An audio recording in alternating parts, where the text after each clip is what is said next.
Well, Sean, your reaction to a bitterly disappointing cup defeat with virtually the last kick of the game? Well, it's disappointing. It's awkward when it's the last kick of the game because you've got no time to react. Very unfortunate the way it actually finally goes in. Sarni's doing his job on the line. He knocks it out and it hits their lad and rebounds and all the rest of it. But we didn't need to put ourselves in that situation, I didn't feel. The first one, look, unfortunately, I've got to mention VAR again. I don't know what's going on with it because Dominic Calvert-Lewin gets a clear two hands in his back. Of course, everyone will argue, well, it's not a big push in the back. But the fact is, we see penalties given. If I touch you on the shoulder, they say it's a foul. So you can't have it all ways. We only want parity. And for me, that's a clear foul. It's a VAR. I strongly thought it was going to be turned over. They don't turn it over. We can't seem to get on the right side of VARs at the moment. I mean, you clearly see that. I know you don't want to make excuses, but I think it's Ross Barkley. He has both hands out fully on Dom's back. Yeah, I don't know what that's all about.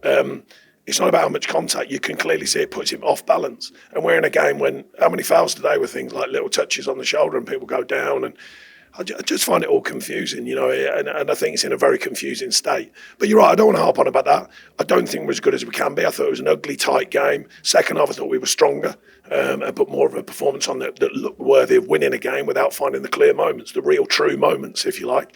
And 2 set pieces go against us, which unlike us, unfortunately, strangely, it's happened to this side again this season.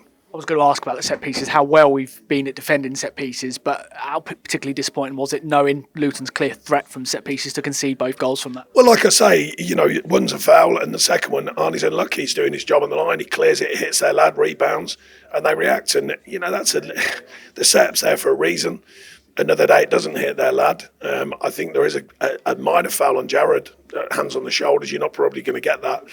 Look, it's very frustrating. I'm more frustrated than anything. No lack of effort. We went with 2 up front, see how that would work. Signed second half a little bit better. The challenge is the Yen go a bit longer too quickly. So that changes the way the team are operating. We knew that might happen because it's the draw of playing 2 up front, if you like, and 2 physical players. Dom was good today. I've been pleased with his form. I know he needs a goal, but he's been playing well. It's a really frustrating one today for the fact we didn't look cohesive in the first half. We've come out stronger in the second half and eventually go down to a set piece in the last minute. So it's very frustrating in a very tight kind of nothing-y style game, which we want to find the right margins to win them, of course.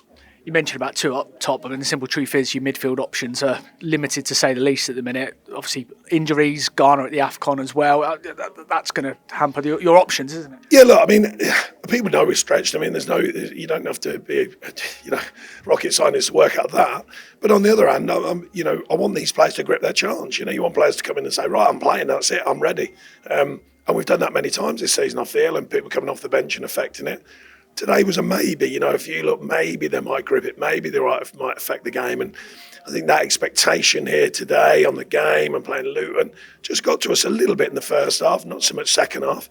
But I said to the players, that's what we've got to grow with. As Everton Football Club, we've all got to grow with the expectation as it rises. And there's clearly a different expectation. The last game against Palace, this game, the mood of the crowd was completely different. So we've got to give their crowd that expectation and deliver.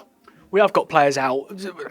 Perhaps it's fair to say we kind of did create chance today, but weren't at our clinical best, weren't at our particularly decision-making in the final third. What's the key to rediscovering that kind of form that was so clear and so impressive before Christmas?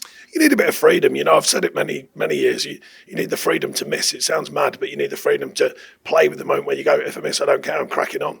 Same with crossing, same with passes, first time we gave away the ball so many times in care, straight pass out of play. I reminded the players after, less so second half. I thought there was a bit more quality going into the final moment.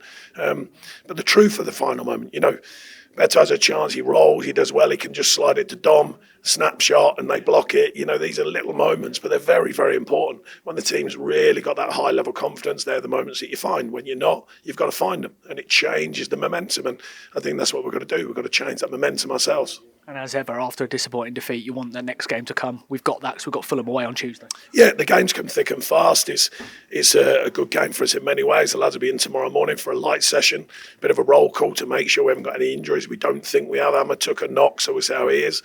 But we can't afford any more injuries, quite obviously. So it'll be a light session tomorrow, regroup and make sense of this and move forward quickly. And then hopeful, a couple of Ashley's on the bench today. Hopeful of maybe a couple of players back soon. Yeah, I mean, it's the risk and reward, as you know. You know that Youngie's played 70 minutes, that's it, in 6 weeks or whatever. Shams is touch and go, whether he's back involved. You know, these are all cool decisions because we can't keep getting people fit and then breaking. You know, 2 or 3 weeks ago, I was talking about nearly a fully fit squad. Now, all of a sudden, with Ghana being away as well, you look and you go, right, okay, that's how thin our squad is. It gets stretched very quickly. But as I said, we want people to come in and grip the chance and take it on.